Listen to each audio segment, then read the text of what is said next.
Hello everyone, I hope you are all doing great today. My name is Olivia Claiborne and I am presenting a thorough summary of research done on the effects of physical punishment on socio-emotional development in early childhood. I find this research important because I have experienced physical punishment as a child and believe the research done to prove it has detrimental effects is important. A little introduction. Physical punishment, also known as corporal punishment, is defined as the use of physical force as a means to cause discomfort.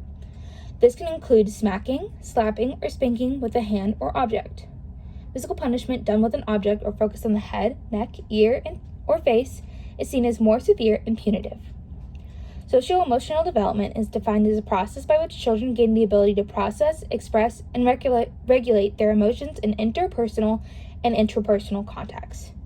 Physical punishment has been used as a form of discipline since the Middle Ages. It has been a very normal and practiced form of discipline until about 20 years ago. 20 years ago, a 1990 study was done showing a link between physical punishment and negative developmental outcomes. Since then, there has been more research done on just how harmful physical punishment can be to children. Because of this newfound research, more and more people are questioning the effectiveness of physical punishment. Now we will move on to the articles I have chosen to discuss for this project. Our first article is a 2021 study by Jorge Cortes, who examined the link between corporal punishment such as spanking and developmental setbacks. Cortes found that corporal punishment does in fact lead to developmental setbacks, especially in socio-emotional development. This could be seen in the increase of internalizing and externalizing behaviors in children and the increase in the notion that aggression is acceptable. Our textbook defines internalizing behavior as behaviors and problems that entail distress inward toward the self, such as depression and anxiety. Our textbook also defines externalizing behaviors as behaviors and problems that involve others, such as aggression. Our next study is a 2012 article by Joan Durant and Ron Ensom that documents the changing opinion on whether physical punishment is effective. The article highlights research that has shown a connection between physical punishment and an increase in aggression towards parents, siblings, peers, and even spouses later in life. The researchers also explain that there is research that has found an increase in antisocial behavior and mental illnesses in children who have experienced physical punishment. Finally, the article reminds us that although there have been studies showing no damaging effects of physical punishment, there have also been no studies that show that there are positive effects.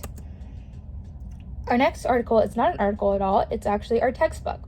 Even our textbook gives us valuable information on physical punishment in early childhood. Chapter 7 of our textbook dedicates a section to the effects of physical punishment in early childhood. Our textbook explains that the negative or positive effect of physical punishment really depends on the cultural context. Some findings done in Europe and the United States are that physical punishment leads to antisocial behaviors such as telling lies, fighting with peers, and disobeying parents. Other studies find that physical punishment in early childhood increases the chance of bullying and delinquency in adolescence, as well as aggressive behavior such as spousal abuse in adulthood. Studies done in other cultural contexts are much more complicated.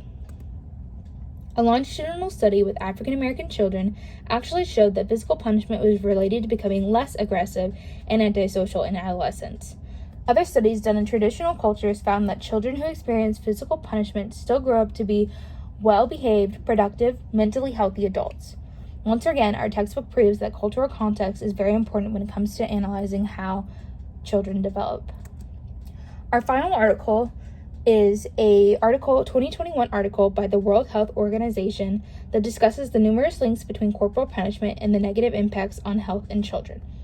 There are several negative physical and psychological outcomes when it comes to corporal punishment, but I will be focusing on the outcomes that pertain to socio-emotional development. The article explains how children experience a multitude of negative feelings such as pain, sadness, fear, anger, shame, and guilt when it comes to corporal punishment.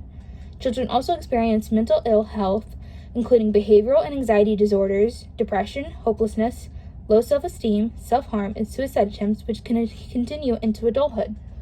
Finally, children face many socio-emotional developmental setbacks, such as impaired emotional regulation and conflict-solving skills. Now our conclusion.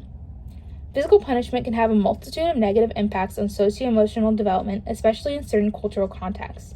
The biggest outcomes that were concluded in multiple studies are externalizing and internalizing problems/behaviors.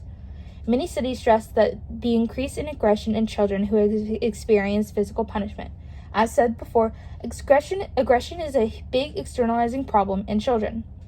This aggression can be so severe it can even lead to spousal abuse later in life, as seen in multiple studies. Finally, internalizing behaviors such as anxiety and depression are another highly noted outcome in children who have experienced physical punishment. Although not all the data comes to the same conclusion, I think through this research it is safe to say there are more positive and effective strategies for disciplining children that don't have as many negative outcomes. Thank you.